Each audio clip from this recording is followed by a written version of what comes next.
Greetings, children. This is your third poem from Flamingo textbook, Keeping Quiet, written by Pablo Neruda. This poem revolves around keeping peace in our mind and society. It's a poem against war. Can you define war? War means violence that begets violence again. War is not a solution for any problem. So the poet recommends us keep a few minutes silence to stop all the arguments, to stop war in the world. And this poem is written by Pablo Neruda, the Chilean poet. He wrote his poems in Spanish language and later translated them into English. And this is not his real name. This is his pseudonym or pen name. Why he got such a pen name? There is an interesting story behind it. Mainly because his father did not want his son to become a poet. So he started writing poems in a different name, in a pseudonym, in a pen name. That is why he got this name, Pablo Neruda. Look at one of his famous lines that everyone quotes in their life. Tonight I can write the saddest lines. It's from one of his sad love poems. Such wonderful poems he contributed to the world of literature. So Pablo Neruda wrote this poem, Keeping Quiet. Not only poems, he had contributed a lot of critical works, critical theories for the literary world. Let us move on to the poem Keeping Quiet. Look at the poem Keeping Quiet. About the poet Pablo Neruda, 1904-1973, is the pen name of Neftali Ricardo Reyes Bosalto. This is his real name, who was born in the town of Parral in Chile. So he was a Chilean poet. Neruda's poems are full of easily understood images which make them no less beautiful. So his images that he used in his poems that made his poems no less beautiful, which means beautiful. He won the Nobel Prize for Literature in the year 1971. In this poem, Neruda talks about the necessity of quiet introspection. So this poem, Keeping Quiet, Neruda talks about the necessity of quiet introspection. Introspection means self-examination. Self-examination, self-analysis, and creating a feeling of togetherness, understanding among human beings. That is the importance of this poem, Keeping Quiet. So the poem appeals to the reader for a self-analysis, a self-introspection. Let us go to the poem. Before you read, what does the title of the poem suggest to you? The poem suggests that the title of the poem suggests that we have to keep stillness for a few minutes. We have to do certain self-introspection. What do you think the poem is about? So this poem is about the importance of self-inspection, self-examination. Come to the first stanza of the poem.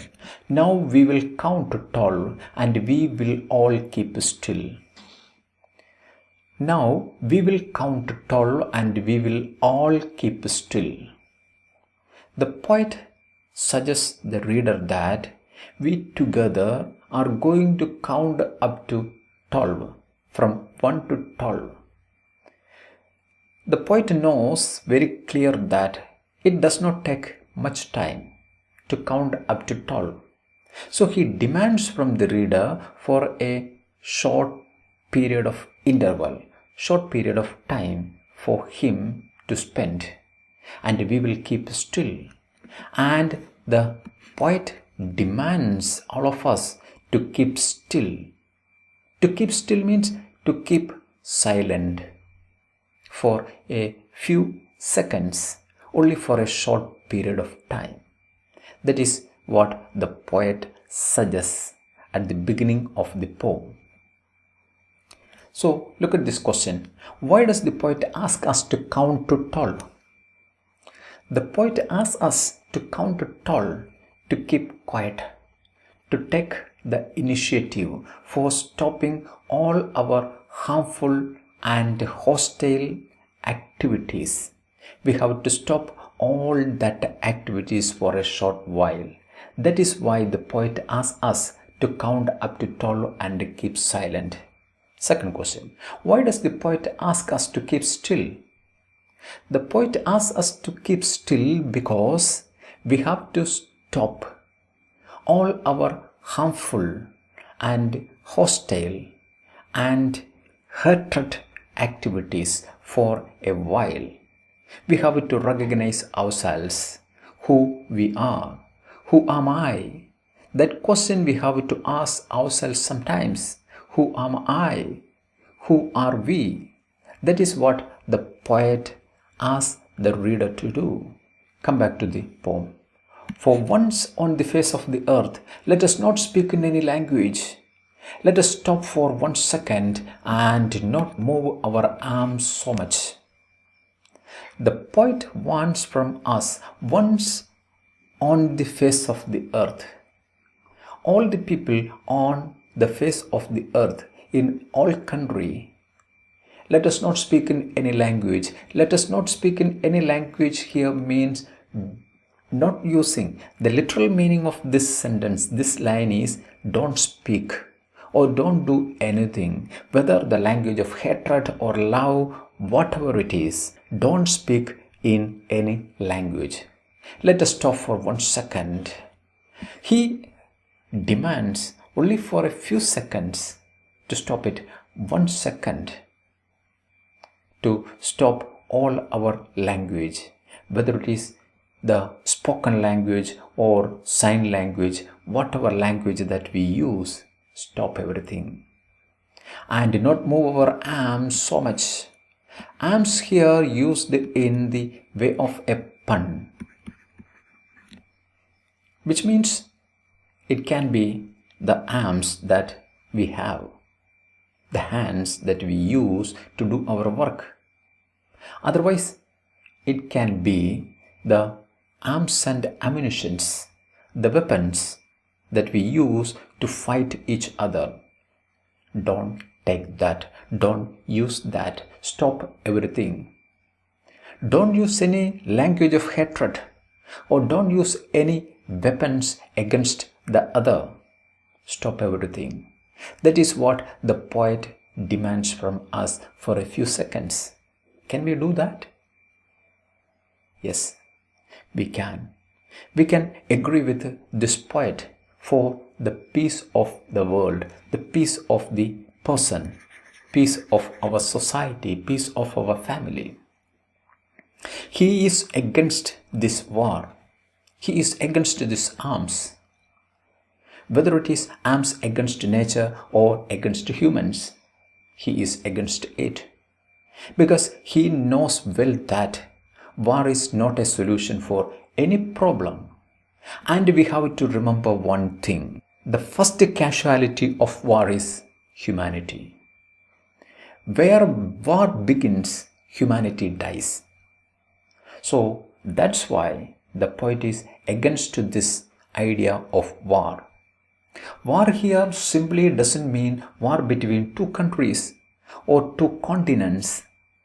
It may be war between two persons, two lovers, within a family or with two families or within our society or with two countries. War can be anything. So war is destructive.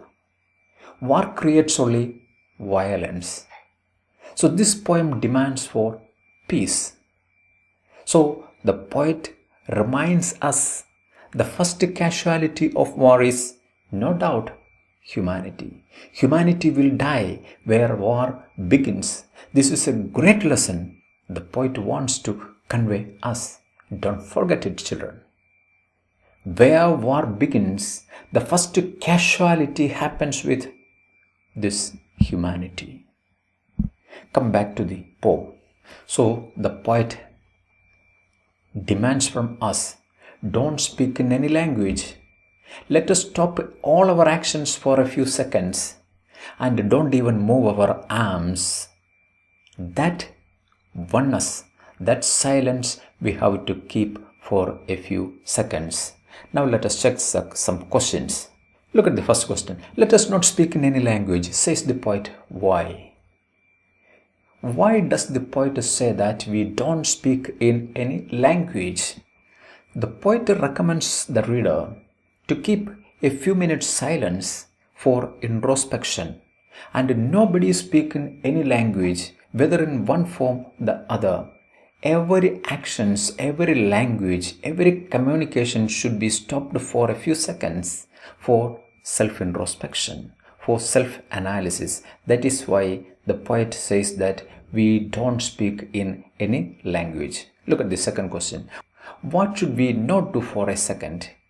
We should not move our arms to do anything. Whether it is good or bad, you stop all your rush and keep quiet, keep still.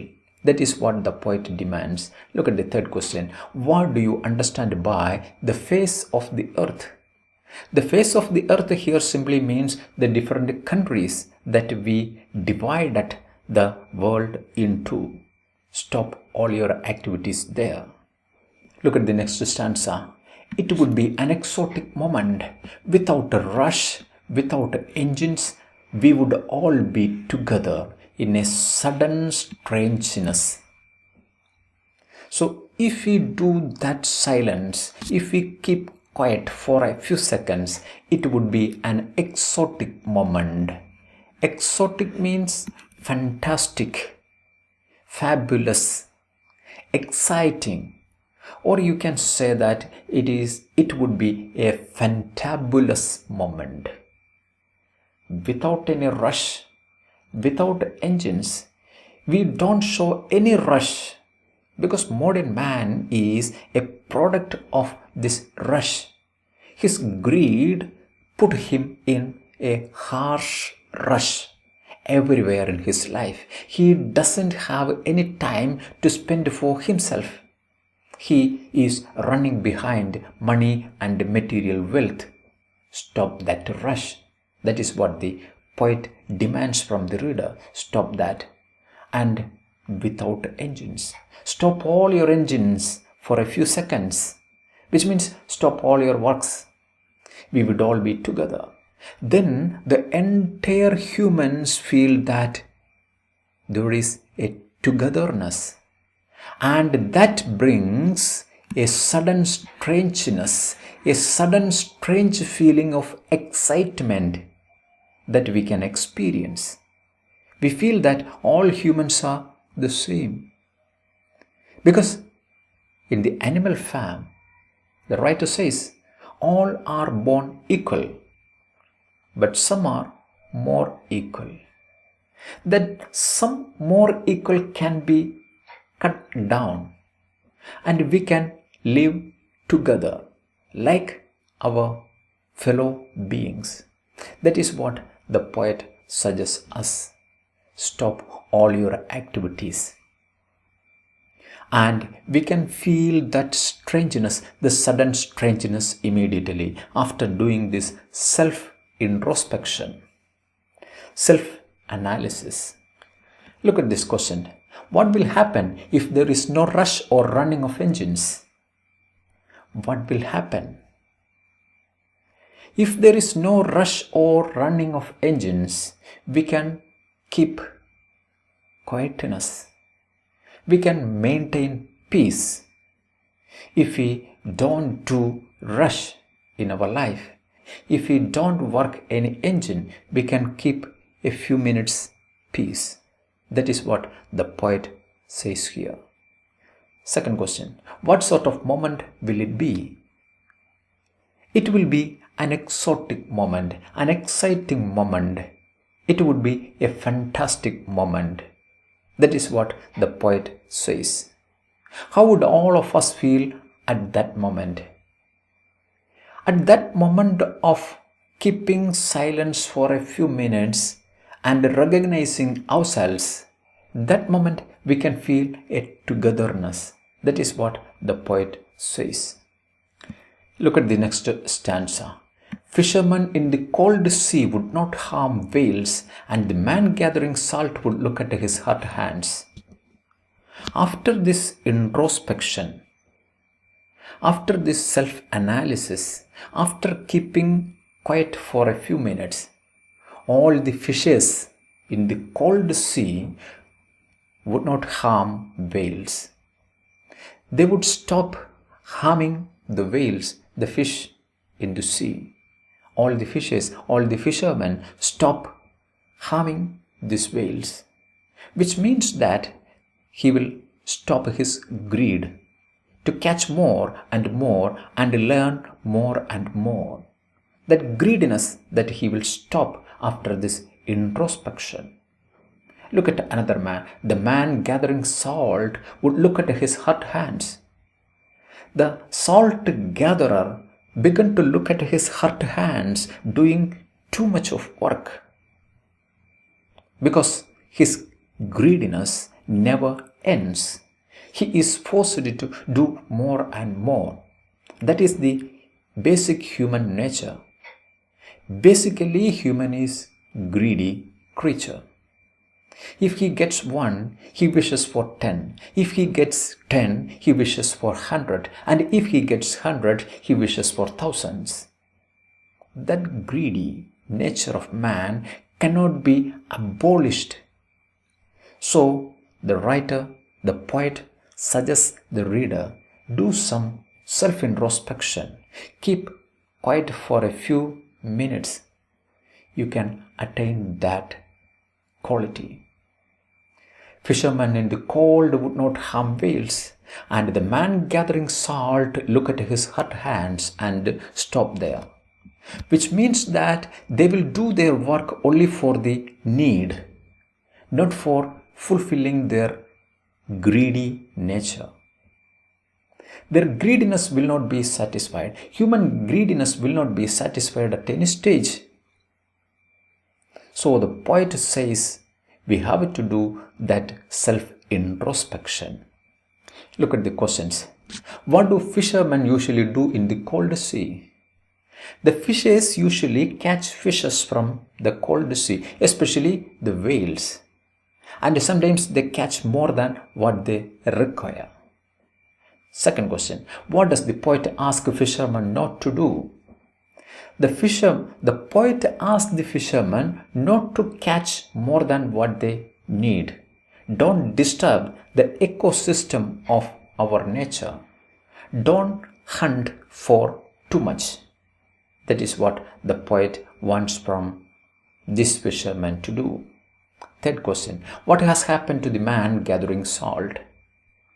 The man gathering salt would look at his hurt hand and stop doing it for fulfilling his greediness. That is what the poet says. Fourth question. What should the man gathering salt do? He would stop gathering salt and would look at his hurt hand, and he would be satisfied with what work he has done till now. So he would look at his hurt hand and stop his work for the day. Look at the next stanza. Those who prepare green wars with gas, wars with fire, victory with no survivors. One of the important lessons of modern age, the poet says through these lines. Those who prepare green wars. Green wars here means fresh wars. Fresh means new. new wars. Or it can be interpreted as war against nature. War against nature. That is green wars. War against nature. Victory with no survivors. So the wars with gas, wars with fire, the new ammunitions, new weapons stop all those wars and the preparations of wars, because no one will survive, no one will exist a war and to celebrate it. Then what is the meaning of doing this war? The poet asks. No survivor will be there to celebrate the victory of a war, because the face of the war has changed a lot. Now they started using wars of gas and weapons of fire, weapons of gas and weapons of fire. So that entirely changed the nature of war. No survivor will be there to celebrate the victory. That is what the poet says. That after this introspection would put on clean clothes. Put on clean clothes here means wear clean clothes. It is a symbolic presentation of becoming a new man with new thoughts, like putting on a stainless cloth without any stains on his clothes, a clean mind. Clean clothes here means a clean mind. Clean clothes without any stains on his mind. That is the indirect meaning of this phrase, clean clothes. Without any hatred, without any hostile, and without any harmful thought, he will remain there and walk about with their brothers in the shade doing nothing. Then he would treat his fellow beings as his brother, and he will walk with his brothers in the shade of the tree doing nothing. Doing nothing here means doing no harm. He will stop all his harmful activities, hostile activities, and he began to consider the fellow beings as his brothers. If we do this introspection, if we keep this silence for a few seconds, that is what the poet suggests through this stanza. Look at the questions. What sort of wars are mentioned in the above lines? In the literal sense, green wars, wars with gas, wars with fire, which means that fresh wars, new wars, and deadly wars of gas and fire weapons. It can also be interpreted as wars against nature, that we have to stop. What kind of victory will it be? No one will be there to celebrate this victory. No survivor to celebrate the victory. That will be the result of a war in our present society. Next question. How should the lovers of war behave? Once they do this self-introspection, once they do this self-analysis, they will behave like brothers. All the hatred, all the hostile feelings from their mind will vanish, and they wear a clean cloth, a new mind, a fresh mind, and become new humans. They become rejuvenated and becomes fresh humans, new humans with clean clothes, and they walk under the shades with other fellow beings like their brothers. Look at the next stanza. What I want should not be confused with the total inactivity. So the poet here reminds the readers that don't confuse this stillness with total inactivity. Keeping quiet does not mean that you do nothing and rest all the time. The poet doesn't want you to do that. which means that what I want should not be confused with the total inactivity. He never recommends for total inactivity in life. Life is what it is about. Life is meant activity. We have to keep on our activities moving forward. That is what life is. So his recommendation of keeping quiet, no association with inactivity. I want not truck with death. Here the poet doesn't want any relation, any association with death. If you don't do anything in your life, which means that you are leading a life like death. So he doesn't want to lead a life like that. So he says that I want not truck with death. Truck here means association, connection or relation. No relation with death. If we were not so single-minded about keeping our lives moving, the point reminds us that if we were not single-minded, we should be single-minded on keeping our life moving on. That is what life is meant. Activity, not inactivity. That is what the poet reminds us in the middle of the poem. Keeping quiet does not mean that you don't do anything and take a rest the entire life. Because life is what activity fulfilled. So he recommends us don't misinterpret his stillness. If you don't do anything, it means that it is death. If we were not so single-minded about keeping our lives moving and for once could do nothing, so here the poet recommends the reader, keep quiet for a while, take a break from the rush of your life and do some introspection. That is the recommendation. That is the demand the poet puts forward before the reader. Perhaps a huge silence might interrupt this sadness. Then the poet says that a huge silence, huge here means a long silence, might interrupt, may interrupt. Interrupt here means cease or stop. A long silence may stop your sadness. And how does this sadness come to you?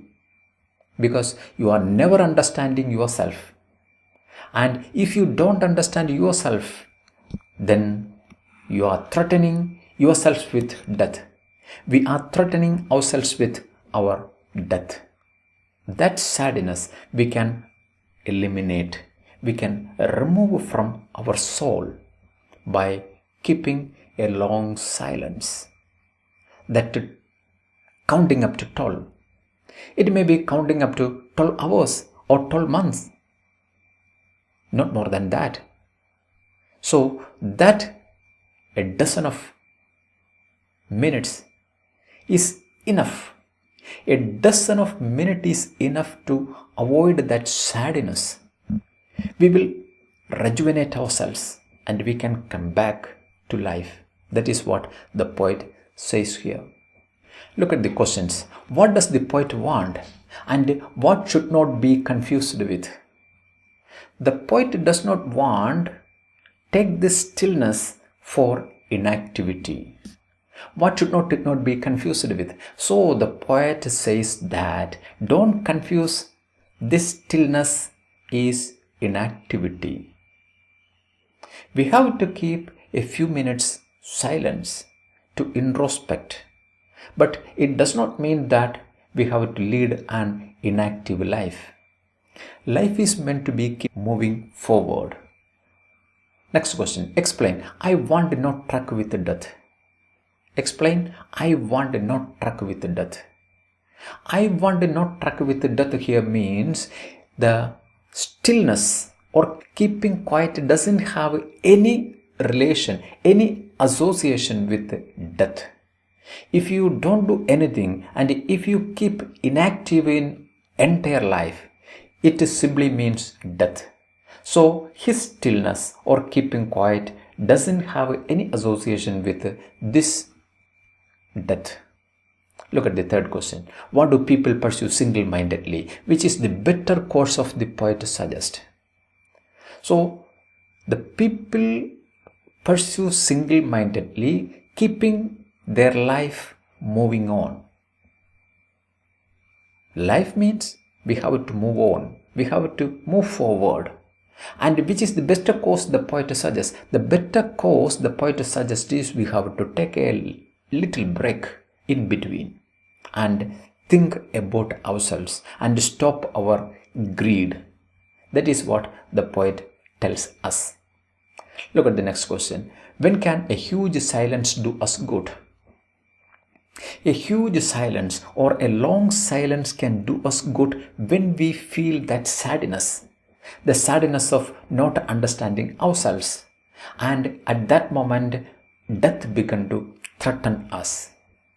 So we can stop that sadness with this huge silence, this long silence. Look at the next stanza. Perhaps the earth can teach us when everything seems dead and later proves to be alive. Here, the poet takes a metaphor from the earth. The earth can teach us a lesson. When everything seems dead on the face of the earth, later they prove to be alive. Take for example, during the season of winter, everything on the face of the earth seems dead. But in the next season, the season of spring, the earth comes with a new life, a rejuvenated life, a rebirth after the short period of silence, with all kinds of colors, flowers, fruits, and birds. The earth gets a new life after that short period of silence. So the poet suggests us that from the earth itself we can learn the lesson of the importance of keeping quiet. And this line reminds us of the famous lines of Shelley. If winter comes, can spring be far behind? If winter comes, can spring be far behind? Like that winter here is a sign of keeping quiet. And the earth comes back with a new life in the spring. So even the earth can teach us the lesson of the importance of keeping quiet. Look at the questions. What can the earth teach us? The earth can teach us the importance of being silent for a few minutes. Because in the winter, the earth seems everything dead. But in the next season, it comes up with new colors and life. Like that, we too have to take a break during the rush of our life, and we have to think of ourselves and come out with a new energy, a rejuvenated ourselves. Second question, what remains alive when everything seems dead? The earth remains alive when everything seems dead, especially during the winter. In the next phase of the time, it comes back to a colorful life. Next question, who is the poet? What does he want to do? Pablo Neruda. And he wants us to do that self-introspection. We have to stop all our rush for a few minutes, for a few hours, and we have to introspect ourselves. Next question, what does the poet ask us to do? The poet asks us to do some introspection, self-analysis, and come back to a new rejuvenated energy to do more work, to do useful works, to stop all the hatred, harmful and hostile actions of humans. Now come to the last couplet. Now I will count up to 12 and you keep quiet and I will go. Now the poet says that he is going to count up to 12. It takes only a short time. That reminds us, you do not spend a lot of time in your life to recognize yourself. Only counting up to 12, you can change, you can bring that change in you, and you keep quiet, I will go. The poet is sure that the reader will accept his recommendation of being quiet for a few seconds and introspect ourselves and self-analysis and do a self-analysis and become a new human with new clothes, with new mind. He will be appeared, and the poet takes leave. He wants to go because he already has told what he wanted to tell us. So he takes the leave. So this is the poem Keeping Quiet. For literary devices and questions, the link for that video is given in the description box. You can click and watch